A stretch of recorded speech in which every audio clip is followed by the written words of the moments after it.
Bonjour à toutes et à tous. Dans cette vidéo, on va parler de minimalisme, de consommation raisonnée et des joies et des névroses qui vont avec. Comme c'est une vidéo qui va être assez longue, je l'ai coupée en deux parties. Donc la première partie, qui est celle-ci, va plus être dédiée à tout ce qui concerne le fait de faire du ménage, de se débarrasser des choses et de rendre un peu plus minimaliste ses possessions présentes. Et la deuxième partie sera plus axée sur le fait d'acheter responsable, de consommer de manière un peu plus raisonnée, etc. Alors le minimalisme comme mode de vie ou comme mode de consommation, qu'est-ce que c'est ? En gros, pour faire simple, c'est le fait de faire un effort conscient pour ne pas acheter, consommer ou stocker des choses si elles ne sont pas vraiment nécessaires. Donc par définition, c'est quelque chose d'assez subjectif, parce que si je suis vidéaste, je vais avoir du mal à me passer d'un ordinateur un peu costaud ou de joujoux un peu high-tech. Si je suis fanat de littérature, je vais plus considérer que les livres me sont vraiment nécessaires, alors que pour quelqu'un d'autre, ils sont peut-être quelque chose de très secondaire. Mais en gros, l'idée principale, c'est vraiment de rendre conscient les achats et d'arrêter d'utiliser les dépenses comme des fouloirs sans se demander si on a vraiment besoin de tel ou tel objet.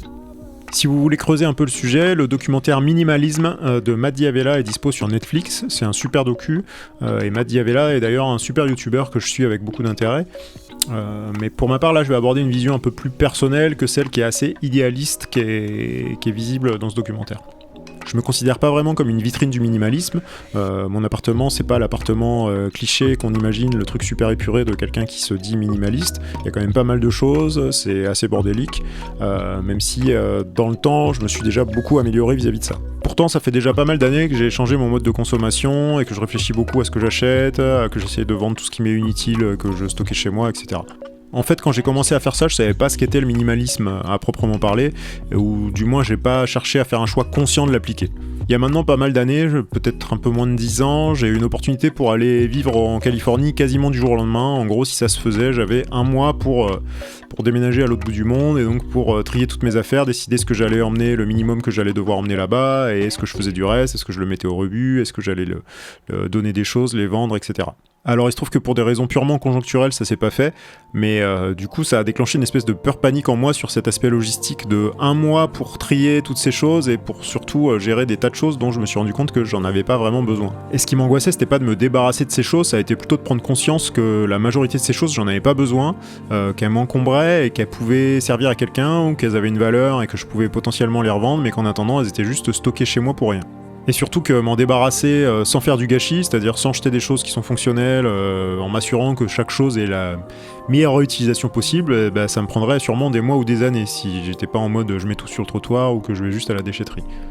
J'avais déjà eu des sentiments d'angoisse un peu sur le fait de posséder toutes ces choses, soit parce que elles me paraissaient avoir énormément de valeur et que par peur de cambriolage, par peur de perdre les choses, j'avais un peu des angoisses vis-à-vis de ça, des fois qui n'étaient pas du tout rationnelles, bref, et d'autres fois c'était pas forcément quelque chose que je m'expliquais, mais ouais, cette sensation d'avoir plein de possessions me plaisait pas forcément. Sauf que là, ce coup-ci, je mettais vraiment le doigt sur un aspect purement pratique, quoi. Et donc même si finalement je suis pas parti, je me suis mis en quête de faire le ménage dans mon appartement pour que lors de mes prochains déménagements, que ce soit loin ou pas, que j'ai des contraintes ou pas, que j'ai pas cette impression de trimballer plein de choses autre que le strict nécessaire et de pas trimballer toutes ces choses qu'on trimballe d'appart en appart toute sa vie et qu'à chaque fois qu'on les déménage, on les met dans des cartons limite qu'on rouvre pas et on se dit mais pourquoi je trimballe ça à chaque fois ? Et du coup en réfléchissant à ça, ma vision des possessions elle a un peu changé dans le sens où pour faire mon tri avant, je me demandais est-ce que peut-être je vais me resservir de cette chose dans 1 an, 10 ans, 20 ans et que là mon critère c'était plutôt de me dire est-ce que je me suis servi de cette chose dans l'année passée et si la réponse était non, elle partait. Et du coup, l'avantage de cette démarche est devenu assez évident pour moi, même si jusque-là, j'étais plutôt dans le camp de ceux qui vont tout garder. Pour tous les objets un peu technologiques, déjà, essayer de s'en débarrasser quand on n'en a plus l'utilité ou quand ils marchent plus, ça va permettre de beaucoup augmenter leur chance d'être réutilisés en fait, même si c'est pour pièces. Parce que ces objets, ils sont soumis à une forte obsolescence, et si on les laisse dans un placard en se disant que peut-être on va s'en resservir dans 10, 15, 20 ans, et qu'on les ressort de ce placard au bout de 20 ans, en fait, c'est sûr que nous, on n'en aura plus l'utilité, et au moment où c'est sûr que nous, on n'en aura plus du tout l'utilité, c'est sûr que plus personne n'en aura l'utilité. Une carte mère, un ordi, un téléphone portable, quand il a 5 ans, il va peut-être pouvoir resservir à plein de gens encore, quand il a 25 ans, il va intéresser personne du tout. Et l'argument de ceux qui gardent tout, dont je faisais partie, qui revient le plus souvent, c'est de se dire ah oui, mais si dans 1 an j'en ai besoin. Sauf qu'en fait, en y réfléchissant, si j'ai 10 objets d'une valeur moyenne, on va dire, de 20 € dont je me débarrasse à un instant donné, si sur ces 10 objets, il y en a un dont j'ai à nouveau besoin dans 1 an, 2 ans, 5 ans, Si je le rachète d'occasion à ce moment-là, il va sûrement pas me coûter plus de 20 euros. Il sera sûrement moins obsolète que la version que j'en avais moi, puisque je l'aurais racheté d'occasion un peu plus tard. Et surtout, j'aurais quand même économisé 180 euros dans le process, de la place dans mon appartement, etc., quoi. Et j'aurais augmenté la potentielle réutilisabilité de tous les autres objets que j'ai vendus en même temps. Et concernant les objets qui finissent réellement par manquer au bout d'un an, 2 ans, 5 ans, je crois que dans mon cas c'est 0. Donc je vous explique pas la place que j'ai gagnée dans mon appartement, l'argent que j'ai gagné à des moments où j'avais plus trop de sous, ça m'a permis de payer mon loyer clairement, de vendre tous ces objets là. Et en termes de réutilisabilité et d'optimisation de ces objets pour la planète, l'impact il est énorme, parce que moi je vous parle peut-être de centaines d'objets, quoi. Alors j'ai quand même commencé petit parce que j'avais cette angoisse au début, bien sûr, de vendre des choses et de le regretter par la suite ou qu'elles me manquent par la suite. Donc j'ai commencé dans mes tris au début par dégager des choses dont j'étais certain qu'elles allaient jamais me resservir, type un téléphone portable qui a 10 ans, des fringues trop petites ou complètement démodées que j'étais certain au fond de moi que j'allais jamais les reporter, même si je voulais pas les jeter parce qu'elles étaient en bon état. J'en sais rien, du matériel photo argentique que j'avais quasiment jamais utilisé, des choses comme ça. Puis comme j'avais pas de déménagement de prévu, je me suis pas non plus mis une pression de dingue pour me débarrasser de tout d'un coup et être en mode complètement frénétique. J'ai commencé par une toute petite passe d'une dizaine d'objets et je me suis pas mis la pression. S'il y a des objets dont j'étais pas sûr de vouloir me débarrasser, je les ai mis de côté et je me suis dit je verrai plus tard. Et donc ensuite, j'ai refait une passe à peu près tous les 6 mois comme ça. Et en fait, à chaque fois que je faisais une nouvelle passe de tri, je me rendais compte que mon attache aux objets, ma sentimentalité envers les objets, elle reculait petit à petit. Des objets dont j'étais pas certain que j'allais pouvoir me débarrasser 6 mois avant, la fois d'après, j'étais certain qu'en fait, je n'en avais pas l'utilité maintenant ni bientôt, donc que je pouvais m'en débarrasser. Et donc d'année en année, le cercle des objets qui me paraissaient vitaux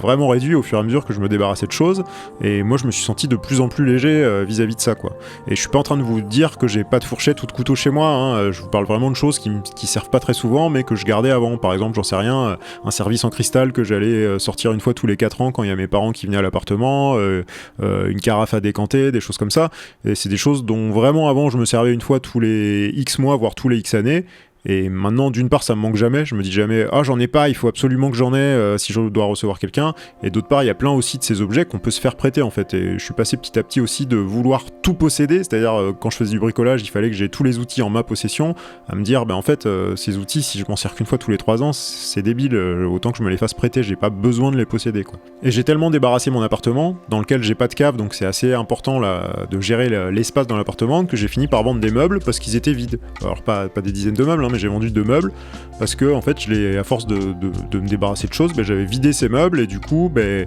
m'en suis débarrassé aussi et j'ai regagné un peu d'espace vital aussi dans mon appart, quoi. Mes pièces elles se sont à nouveau un peu réagrandies. Et donc petit à petit je me suis senti de plus en plus léger par rapport à ce sentiment que j'avais avant de je possède beaucoup trop de choses, ça me met un peu mal à l'aise. D'ailleurs dans un de ces épisodes, Matt Diavela dont je parlais tout à l'heure, il a un podcast qui s'appelle The Ground Up Show et il y a un des épisodes où il parle de ça avec un de ses invités. Alors j'ai essayé de retrouver, mais j'en ai vraiment écouté des dizaines de ces épisodes, donc je suis pas sûr à 100% que c'est celui-là, mais il me semble que c'est l'épisode avec Todd Glass, l'épisode 076, qui s'appelle Let Go of Things ou quelque chose comme ça. Et ils parlent du fait de se débarrasser des choses justement, et ils disent tous les deux que ça peut devenir presque une névrose, tellement c'est addictif, tellement on devient accro à ce sentiment de soulagement qu'on éprouve quand on se sépare de quelque chose. Et ça peut vraiment changer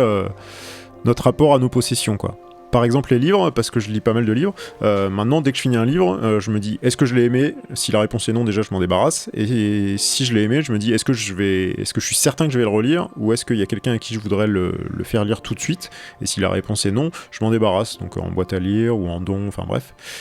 Mais avant je stockais des tas de livres, j'avais ma bibliothèque était blindée, et maintenant les livres que je stocke c'est les livres que je vais lire, mais dès que j'ai lu d'un livre, il y en a très peu que je garde au final. Et du coup ce livre il peut tout de suite être relu par quelqu'un d'autre.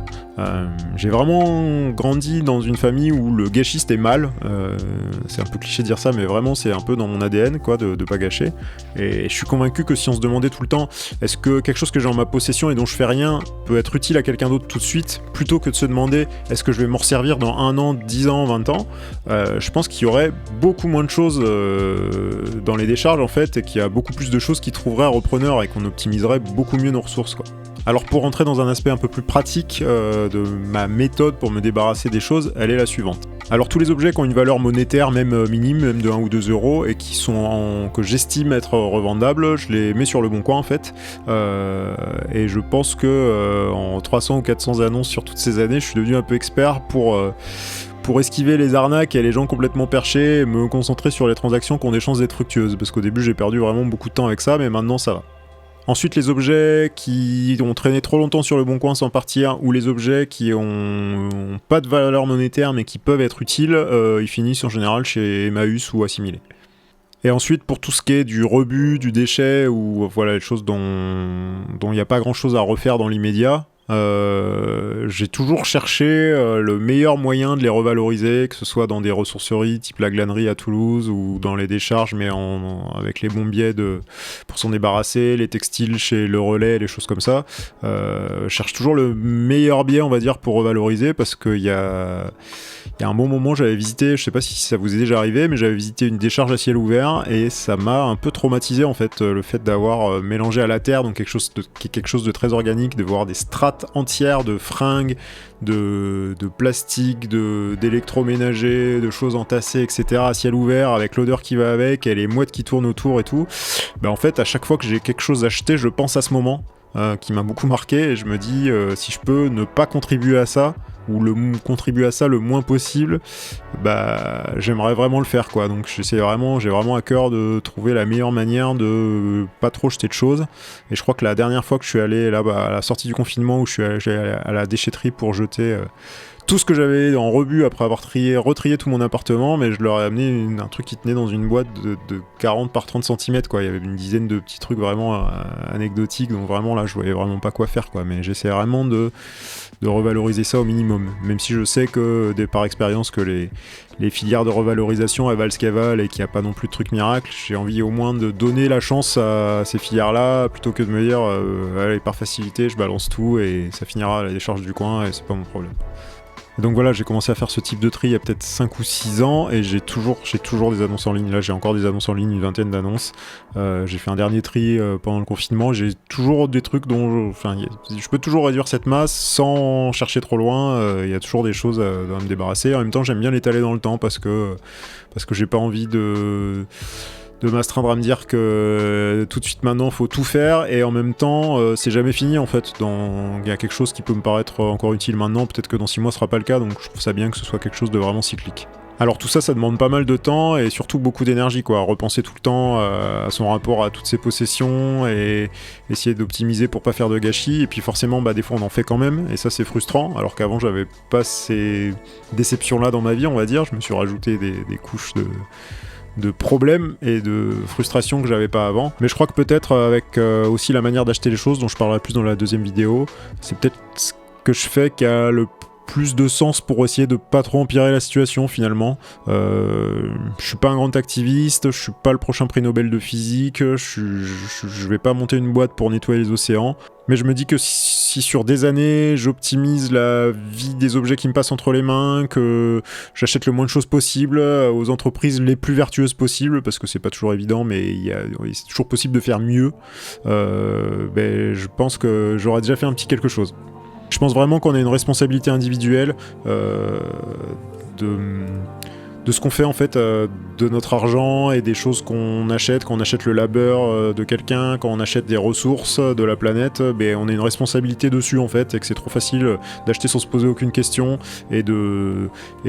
jeter les choses dans un coin quand on en a plus besoin quoi. Allez, on se retrouve en partie 2, un de ces 4 quand la vidéo sortira, pour parler de consommation raisonnable, et qui est pour moi aussi très lié à ce rapport aux possessions et à ce qu'on fait des ressources de cette belle planète. Allez, j'espère que cette longue vidéo vous a plu. Cette fois, je vous épargne le laïus habituel sur ce qu'il faut faire pour m'aider, mais j'en pense pas moins. Allez, ciao!